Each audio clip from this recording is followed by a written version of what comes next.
What if I told you that music isn't just a collection of sounds? It's math, it's medicine, and it may very well be the secret code behind the entire universe. I should know. I discovered it. Over 2,500 years ago, I, Pythagoras, set out on a journey that would reveal music's hidden power, shaping everything from science to spirituality. Stick around till the end, because I will show you the amazing ways this ancient knowledge can rewire your brain today. I was not just a philosopher from the Greek island of Samos in a toga. I was a seeker, a scientist, and frankly a bit obsessed. I even started the so-called Pythagorean Brotherhood, a secretive philosophical and religious society for men and women, dedicated to mathematics, music, and mysticism. I traveled to Egypt and Babylon to study geometry, mathematics, and sound. The Babylonians took things even further. They used music in rituals, medicine, and even astronomy. Priests would sing specific melodies to accompany healing practices, believing sound could align the body with cosmic rhythms. I realized that music wasn't just an art, it was a force that could shape reality itself. And that's when I started experimenting. I plucked a string, a simple note. Then, I divided the string in half and discovered something astonishing. The note jumped exactly an octave higher. It doubled in frequency. When I divided it further, into thirds, fourths, and fifths, I uncovered something that changed the way we understand music forever. Mathematical ratios defined every note, every chord, and every melody. A 1-to-2 ratio created an octave. A 2-to-3 ratio made a perfect fifth. A 3-to-4 ratio formed a perfect fourth. These patterns weren't just nice to the ear, they were universal laws of harmony. Now we know that our brains resonate with these same patterns. Sound and harmonic ratios influence our emotions, our behavior, and even our health. I realized that music wasn't random. It was built on mathematics, and it could be used as a tool for balance and healing. I became obsessed. I believed that if music followed precise numerical laws, then so must the entire cosmos. The planets, the stars, even the movement of celestial bodies. What if they were all part of a grand mathematical symphony?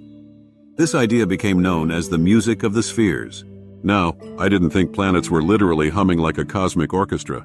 I wasn't floating around in a toga playing a lyre to the stars, but I did believe their movements followed harmonic patterns, much like musical notes do. And centuries later, Johannes Kepler proved me right. He discovered that planets orbit in precise mathematical relationships, harmonic and musical, so to say. I wasn't just playing with strings. I wanted to understand how sound worked in the real world. I studied the way sound traveled through different materials and how different objects vibrated when struck. One of my most famous experiments involved water-filled vessels. By changing the amount of water inside, I could shift the pitch of the sound they produced. This same principle is why wine glasses sing when you run a wet finger along the rim. It also laid the foundation for modern tuning systems, the physics of sound waves, and even the way musical instruments are designed today. I observed how sound affects the human mind. My followers and I used music to calm the anxious, sharpen focus, and even prepare for sleep. Modern science confirms this.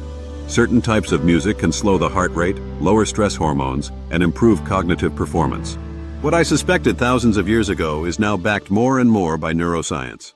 Speaking of sound affecting the world around us, let's talk about cymatics, the study of how sound creates geometric patterns in matter.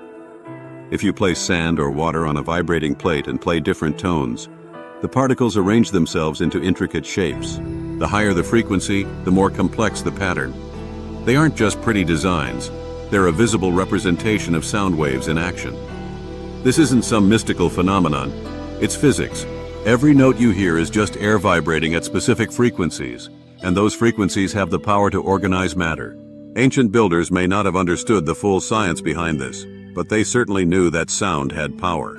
I took my studies even further by investigating how the size and weight of objects affected pitch, which led to one of my most famous discoveries, in the least likely of places. Imagine me, a philosopher and mathematician, just out for a casual stroll, contemplating the mysteries of the cosmos, when suddenly, I hear something unusual coming from a blacksmith shop. Every time the blacksmith struck metal, each hammer produced a different musical note. Now, a normal person would have nodded in mild curiosity and kept walking. But not me. No, I went right into that shop and started grabbing hammers, striking anvils. I tested every possible combination and made an incredible realization. The pitch of the sound had nothing to do with how hard the hammer struck, but was entirely based on the mass of the hammer. This was groundbreaking. It meant that sound wasn't just some magical, unexplainable force. It followed mathematical rules. It had structure, it had order, and more importantly, it could be measured and predicted. But I wasn't finished yet. I became obsessed with how different materials and structures affected sound. I studied how stretched strings of different lengths, tensions, and thicknesses produced different frequencies. This research laid the foundation for acoustics and helped develop musical tuning systems that musicians still rely on today. If you've ever tuned an instrument or adjusted your equalizer settings, you're standing on my shoulders. Greek architects later took these principles and incorporated them into some of their greatest structures. Some Greek buildings, especially amphitheaters, have incredible acoustics, where even the slightest whisper can carry through their grand spaces. Now, I'm not saying I personally designed these structures, but I like to think my ideas helped shape how temples, theaters, and gathering places were built. I was uncovering the hidden language of the universe. Everything was connected by the same mathematical harmonies. And that is how I turned sounds from a blacksmith's shop into one of the most important scientific discoveries in history. Even today, scientists are discovering just how much sound influences us. Certain frequencies can promote healing, while others can induce stress, shaping our emotions and well-being in ways we often don't realize. Music therapy, once seen as an alternative treatment, is now being widely integrated into hospitals and mental health programs. Studies have shown that the right kind of music can lower blood pressure, slow heart rates, and even reduce pain perception. Patients awaiting surgery experience a significant drop in cortisol levels when exposed to calming melodies, easing their anxiety and promoting faster recovery. Understanding how sound interacts with our nervous system can open up new doors for non-invasive healing methods in medicine. Soldiers suffering from PTSD have shown significant improvement through carefully designed musical programs, helping them reprocess trauma in ways traditional therapy sometimes cannot. Music has a profound ability to tap into emotions, unlocking suppressed memories and allowing for a safe emotional release. This is why music has been used for centuries in rituals and ceremonies. Athletes also harness the power of music to push their endurance limits, using high-tempo beats to synchronize their movements and increase motivation. And let's not forget memory. Music is directly linked to memory retention, acting as a powerful cognitive tool that can unlock forgotten experiences and emotions. People suffering from Alzheimer's or dementia often recall old songs with remarkable clarity.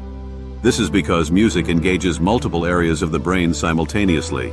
Care facilities and nursing homes now incorporate personalized music therapy programs, using familiar songs from a patient's youth to rekindle emotional and cognitive connections. Researchers believe that rhythm and melody act as neural anchors, reinforcing pathways that might otherwise be lost to neurological degeneration. This connection between music and memory highlights why songs from our childhood can still evoke strong emotions decades later. Some researchers believe that sound played a key role in early human evolution, shaping how we communicate, bond, and preserve knowledge across generations. Mothers instinctively soothe their babies with lullabies, a practice that dates back thousands of years. The gentle, rhythmic nature of these melodies mirrors the heartbeat, providing comfort and security. Similarly, indigenous tribes have passed down history, folklore, and traditions through song, ensuring their cultural identity endures.